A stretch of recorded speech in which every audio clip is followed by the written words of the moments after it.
आइए चर्चा करें। ठीक है, प्रश्न संख्या 3, संविधान के प्रावधान समानता की स्थापना करते हैं, फिर भी समाज में असमानता क्यों व्याप्त है। ठीक है, संविधान में हम लोग को जो मौलिक अधिकार मिला 6, उसमें समानता का अधिकार मिला। ठीक है, समानता मतलब सभी कामों में लोगों को बराबर का हिस्सेदारी मिल सकता है। ठीक है, फिर भी असमानता क्यों है? हम लोग जो देखते हैं समाज में ऊंच नीच या अमीर गरीब इस तरह क्यों है। ठीक है, तो उत्तर देखिए, इसके बाद हम लोग डिस्कस करेंगे। संविधान के प्रावधान समानता की स्थापना करते हैं, फिर भी भारत में सामाजिक जीवन के कुछ क्षेत्रों में असमानता अभी भी मौजूद है।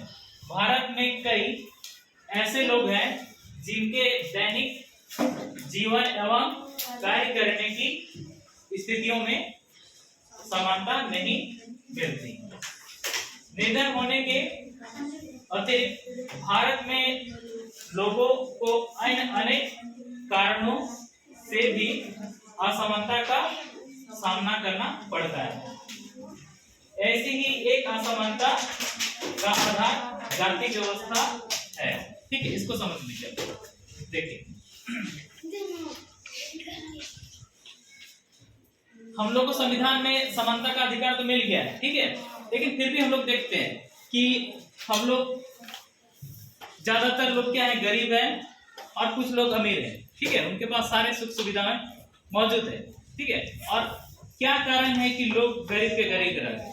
ठीक है, उसको भी तो बड़ा बनने का है, तो क्या ऐसे ही बन जाएगा, सरकार उसको दे देगा तो वो हो जाएगा? ऐसा नहीं है, उसके लिए वो भी मेहनत करेगा।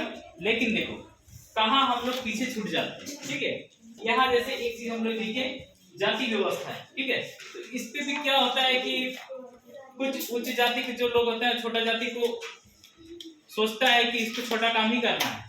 ठीक है, बड़े काम के लिए उसको नहीं लेता है। जैसे कि सबका अलग अलग, जैसे क्या बोलते हैं,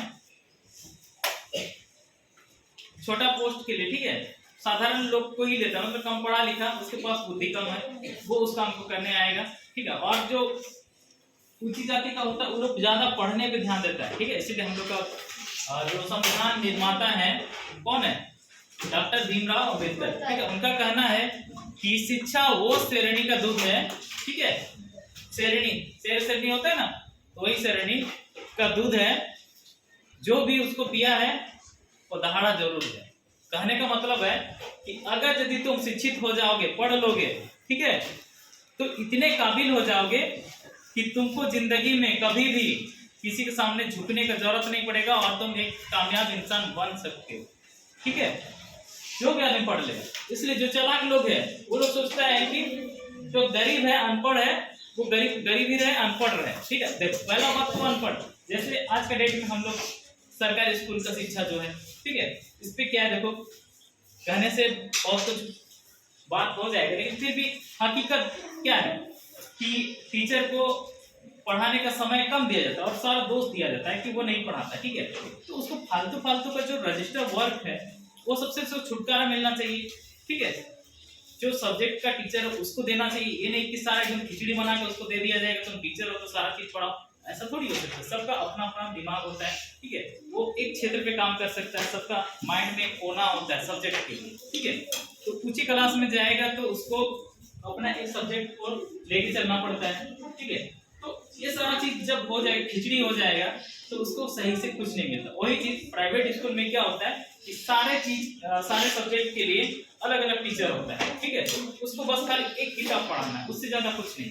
ठीक है, तो उस पर पूरा ध्यान देता है और बच्चे को अच्छा से तैयारी करा देता है। उसका काम ये है कि सिर्फ पढ़ाना है और एग्जाम लेना है।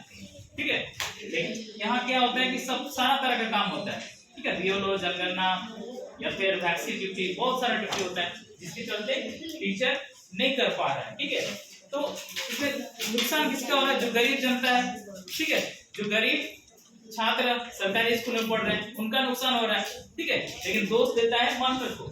तो इसी तरह का और भी बहुत कुछ है जहाँ पे लोग अशिक्षित होने के कारण से अपना अधिकार को मांग नहीं पाते हैं, और जो बड़े अधिकारी होते हैं उनको धमका के भगा देता है, ठीक है।